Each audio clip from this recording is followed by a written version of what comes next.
Well, I was asked if the special products could be done a different way, and it turns out they can, so I thought I might as well make a little video.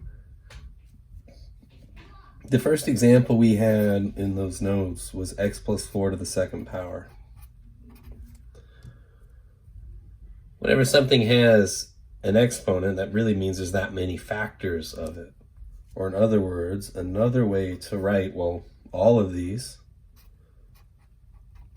would be x plus 4 multiplied by x plus 4. You just repeat the two factors.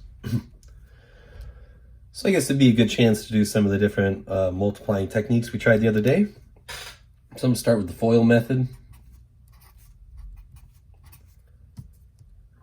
And remember, when you're doing FOIL, it's the first, F stands for the first terms, x multiplied by x, or x squared. O stands for the outside terms, that's a product of 4 and x. I stands for your inside terms, that would be 4 and x again. And the last term is going to be 4 multiplied by 4. So in this pattern, the reason there's a pattern is when you multiply two binomials that are the same, your first term and your last term are perfect squares. And the two middle terms are always the same, whether they're both positive or both negative. And, well, it turns out you could just multiply each of those terms together and then multiply by 2. That was from the old formula. But either way, we could collect our like terms here. And that would be x squared. 4x plus 4x would be 8x plus 16. Let's try that another one where they're positive. So B from yesterday was 3x plus 4 to the second power.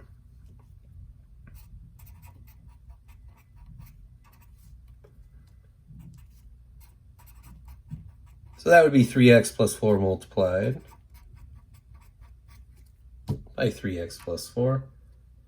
Let's go with the box method on this one, like in biology class.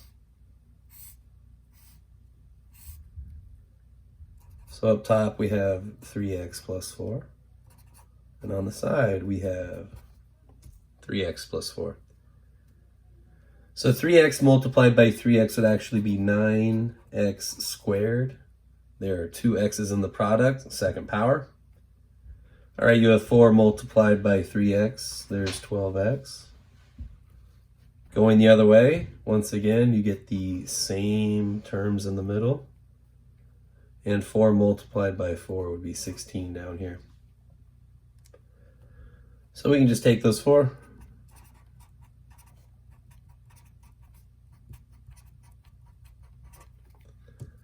So if your binomials or trinomials or whatever you multiply with the box method, if they're in standard form, like these are, usually diagonally is going to be where your terms need to be collected. But anyhow, we do it here. 12x plus 12x.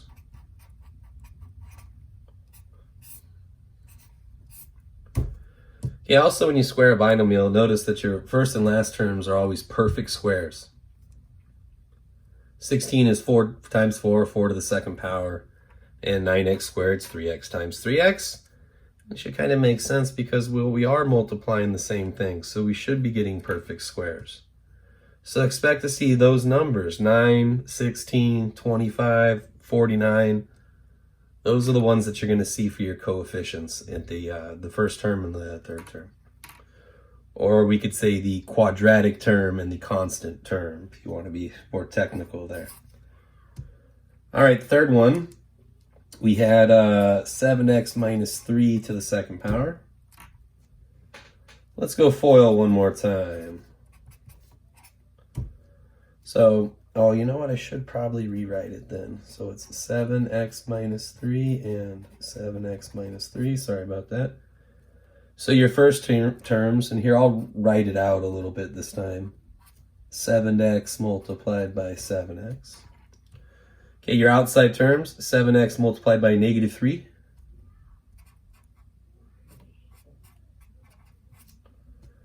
Your inside terms, negative 3 times 7x You get the same thing there when you're all done. And lastly, we have -3 multiplied by -3. Okay, so if we multiply that out, that's going to be 49x squared. Once again, 49 perfect square. Minus 21x. Minus 21 more. We're going to add 9. So the only difference between when the binomial is a subtraction or a difference as opposed to a sum, the middle term will be negative when there's a negative in the binomial, and the middle term will be positive when there's a positive in there. I think you'll see that pattern there.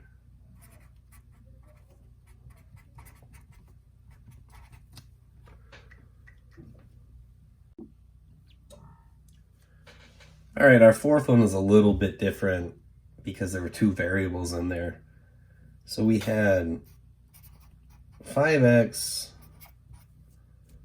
minus 2y to the second power. This was d.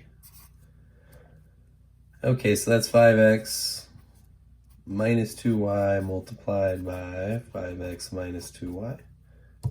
And then just follow the rules, and whatever comes from our product is what we're going to get, and it's going to be okay.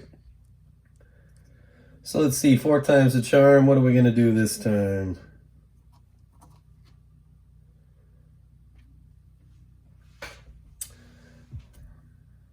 Well, let's do the box method again, I guess.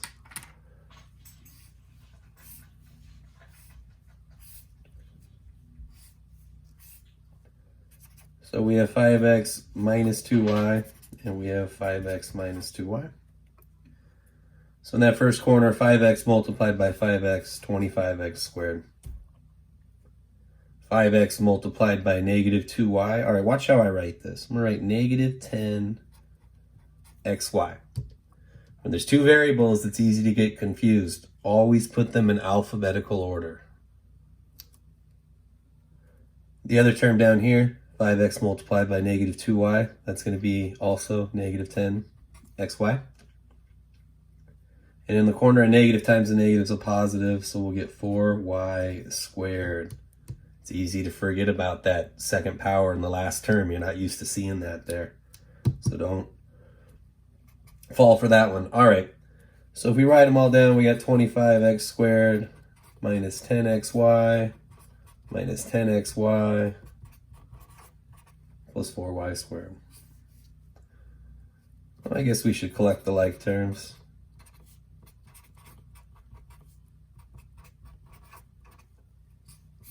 There you have it.